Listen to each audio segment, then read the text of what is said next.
नांदेड जिल्हाधिकारी साहेब यांना निवेदन आहे की महबूबनगर, गोविंदनगर, फारुखनगर भागामध्ये प्रचंड प्रमाणामध्ये अतिवृष्टीमुळे गरीब लोकांच्या पीडित लोकांच्या घरामध्ये पाणी शिरलेलं आहे। हजारोचे नुकसान झालेले आहेत।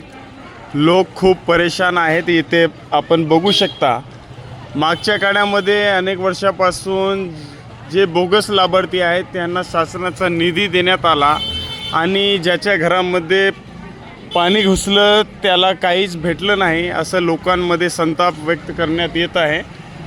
तरी याची चौकशी करून ज्याच्या घरामध्ये पाणी शिरलं, ज्याच्या नुकसान झालं त्यांना शासनाची मदत तात्काळ देण्यात यावी आणि ज्याच्या घरात पाणी नाही घुसलं अशा बोगस लाभार्थ्यांना ज्या एजंटांनी पैसे मिळवून दिले त्यांच्यावर चौकशी करून कारवाई करण्यात यावी।